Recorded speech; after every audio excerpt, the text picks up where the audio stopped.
The Billionaire Who Disappeared. How Howard Hughes Went from American Hero to Living Ghost. April 5th, 1976. Howard Hughes, once America's greatest aviation hero and Hollywood's most powerful mogul, died alone in an airplane bathroom, weighing just 90 pounds. His body so emaciated and neglected that the FBI had to use fingerprints to confirm his identity. The man who had once been the most famous person in America had spent the last 15 years of his life hiding in darkened hotel rooms, terrified of germs, refusing to cut his hair or nails, and communicating with the outside world only through a handful of Mormon attendants who controlled his every breath. But the most shocking part wasn't how he died. It was how the richest man in America had been transformed into a prisoner in his own empire, and how the people closest to him had slowly, systematically driven him insane for their own profit. This is the Howard Hughes story that reveals the dark heart of American power. Not the dashing aviator who set speed records or the Hollywood mogul who made stars. This is about what happens when unlimited wealth meets mental illness, when genius becomes paranoia, and when the people who are supposed to protect you become your captors. Because Howard Hughes didn't just go crazy, he was driven crazy by people who discovered that a mentally ill billionaire was far more profitable than a healthy one. The transformation of Howard Hughes from American hero to living ghost began with a plane crash that should have killed him. On July 7, 1946, Hughes was test flying his experimental XF-11 reconnaissance aircraft over Beverly Hills when both engines failed. The plane crashed into 3 houses, exploded in flames, and Hughes was pulled from the wreckage with a crushed chest, collapsed lung, multiple broken ribs, and third-degree burns covering much of his body. Doctors said he would die. When he didn't die, they said he would never walk again. When he proved them wrong about that, they said he would live in constant pain for the rest of his life. On this last point, they were absolutely right. The crash changed Hughes fundamentally. The physical pain was manageable with morphine, but the psychological damage was much deeper. Hughes had always been a perfectionist and a control freak, but the crash convinced him that the world was fundamentally dangerous, and that only constant vigilance could keep him alive. After the crash, Howard became obsessed with controlling every variable in his environment, said Noah Dietrich, Hughes' chief aide. He couldn't accept that some things were beyond his control, so he tried to control everything. But the real destruction began when Hughes discovered that drugs could control his mental anguish as well as his physical pain. The morphine that doctors prescribed for Hughes' injuries also quieted the anxiety and obsessive thoughts that had plagued him since childhood. For the first time in his life, Hughes felt peaceful, but that peace came at a price that would eventually destroy him. Hughes began taking larger and larger doses of painkillers, not just morphine, but codeine, Valium, and eventually any pharmaceutical he could get his hands on. The drugs dulled his pain, but they also clouded his judgment and made him increasingly paranoid and isolated. By the early 1950s, Hughes was spending days at a time in his bedroom, emerging only to work on his plans or make business decisions. He stopped bathing regularly, stopped cutting his hair, and began displaying the obsessive-compulsive behaviors that would eventually consume his life. The people around Hughes watched his decline and realized they had a choice: get him help or profit from his illness. Noah Dietrich, who had managed Hughes' business empire for decades, later admitted that he and others close to Hughes made a calculated decision to enable his mental illness rather than address it. A healthy Howard Hughes would have fired all of us and taken direct control of his companies, Dietrich said. A sick Howard Hughes needed us to manage everything for him. We convinced ourselves we were protecting him, but really we were protecting our own positions. Hughes' lawyers, accountants, and executives discovered that they could manipulate his paranoia and obsessions to maintain their control over his vast fortune. Instead of encouraging him to seek mental health treatment, they isolated him further and fed his delusions. Systematic isolation of Howard Hughes began in 1958 when his handlers moved him to the top floor of the Desert Inn in Las Vegas. Hughes was told this was temporary, just until some business matters were resolved. But temporary became permanent as his handlers realized that an isolated, drug-addled Hughes was much easier to control than the sharp, decisive businessman he had once been. The top floor of the Desert Inn became Hughes' prison. He was surrounded by a small group of Mormon attendants who were chosen specifically because they were unlikely to steal from him or leak information to the press. But these men, who came to be known as the Mormon Mafia, gradually became Hughes' captors rather than his protectors. The Mormons controlled every aspect of Hughes' life. They decided what he ate, when he bathed, who he could speak to, and what information he received about his own companies. Most devastatingly, they controlled his access to drugs. Using his addiction to ensure his compliance, Hughes' mental and physical deterioration accelerated dramatically during his years in Las Vegas. His obsessive-compulsive disorder, which had been manageable when he was younger, became completely debilitating. Hughes would spend hours arranging and rearranging objects in his room. He became terrified of germs and refused to touch anything that might be contaminated. He developed elaborate rituals around eating, bathing, and moving through his environment. But perhaps most tragically, Hughes began losing his connection to reality. The combination of isolation, drug use, and untreated mental illness created a feedback loop of paranoia and delusion. Hughes became convinced that the government was spying on him, that his enemies were trying to poison him, and that only constant vigilance could keep him safe. His physical appearance became shocking. Hughes grew his hair and fingernails to extraordinary lengths. His weight dropped from a healthy 175 pounds to barely 100. He rarely bathed and often sat naked in his chair for days at a time, watching the same movies over and over again. But the most disturbing aspect of Hughes' decline was how his handlers used his illness to loot his fortune. While Hughes sat in his darkened room, obsessing over germs and watching movies, the men who controlled his empire were systematically stealing from him. They awarded themselves enormous salaries, sold his assets at below-market prices to companies they secretly controlled, and used his money to finance their own business ventures. Hughes was so isolated and confused that he rarely understood what was being done in his name. When he did ask questions, his handlers would tell him that these transactions were necessary for his security, or that he had already approved them during one of his drug-induced stupors. The theft was so blatant and extensive that when Hughes finally died, investigators discovered that hundreds of millions of dollars had been embezzled from his companies. The man who had once been worth over $2 billion died with relatively little liquid wealth remaining. Hughes' rare attempts to reconnect with the outside world were systematically sabotaged by his handlers. In the late 1960s, Hughes tried several times to leave his Las Vegas penthouse and return to a more normal life. But each attempt was thwarted by the people who claimed to be protecting him. When Hughes expressed interest in traveling, his handlers would tell him it was too dangerous. When he wanted to meet with old friends or business associates, they would claim these people couldn't be trusted.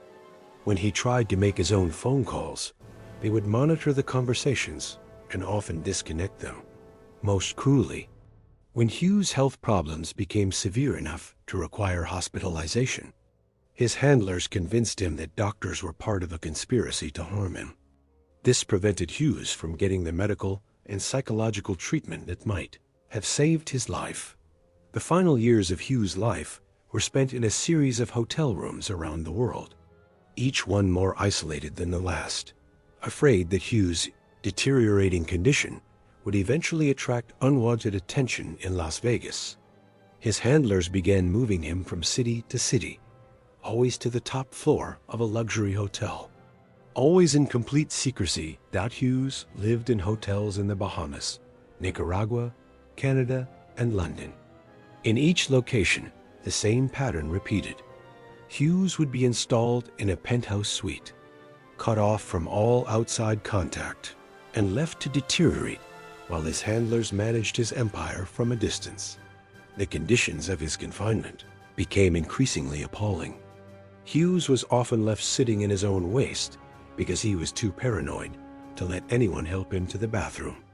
He subsisted on a diet of milk, cookies, and ice cream because these were the only foods he trusted. His untreated injuries from decades earlier had become infected and gangrenous. Hughes' death in 1976 was as mysterious and controversial as his life had been. On April 5, 1976, Hughes was being transported from Mexico to Houston for emergency medical treatment when he died aboard his private jet. The official cause of death was kidney failure, but the circumstances raised numerous questions that have never been satisfactorily answered. Hughes' body was so emaciated and neglected that he was initially unrecognizable.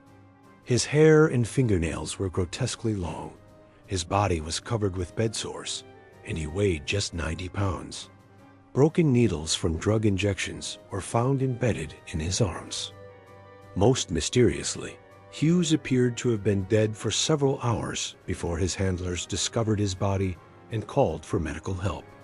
This delay has led to speculation that Hughes' death was not entirely natural, and that his handlers may have hastened his demise to prevent him from making changes to his will or exposing their theft. Aftermath of Hughes' death revealed the full extent of the conspiracy that had controlled the last decades of his life. Investigators began examining Hughes' business empire. They discovered massive fraud, embezzlement, and mismanagement. The Mormon attendants who had supposedly been protecting Hughes were found to have stolen millions of dollars. His lawyers and executives had used their positions to enrich themselves at his expense.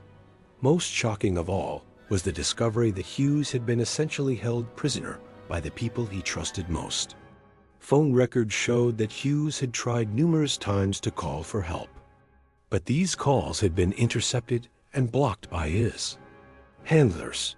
The legal battles over Hughes' estate lasted for decades and revealed the full scope of how a mentally ill billionaire had been exploited by the people closest to him. But perhaps the most tragic discovery was evidence that Hughes had been aware of what was happening to him and had been trying to escape. Among Hughes' personal papers, investigators found numerous notes where he had tried to document the theft and abuse he was experiencing. Some of these notes were written in code, suggesting that Hughes knew his communications were being monitored. One note, written in Hughes' shaky handwriting just months before his death, read, "They think I don't know what they're doing. They think I'm too crazy to understand. But I know they're stealing from me. I know they're keeping me prisoner. I just can't figure out how to stop them." The Howard Hughes story is more than just the tragedy of one man. It's a cautionary tale about what happens when mental illness meets unlimited wealth. Hughes' story reveals how easy it is for unscrupulous people to exploit someone who is mentally ill, especially when that person has vast financial resources. His handlers discovered that they could use his paranoia and isolation to maintain control over his empire, while systematically looting his fortune. More broadly, Hughes' story shows how American society in the 20th century was ill-equipped to deal with mental health issues, especially among the wealthy and powerful. Instead of getting treatment for his obvious psychological problems, Hughes was enabled and exploited by people who profited from his illness. Today, when we look at eccentric billionaires like Elon Musk or other wealthy individuals who display unusual behavior. Hughes' story serves as a warning. The isolation and paranoia that wealth can create, combined with the tendency of subordinates to enable rather than challenge their wealthy employers, can create conditions similar to what Hughes experienced. The difference is that today we have a better understanding of mental health and more legal protections. For vulnerable adults, Hughes' legacy is complicated. By the revelation of how his life ended, he is remembered as an aviation pioneer who pushed the boundaries of flight technology.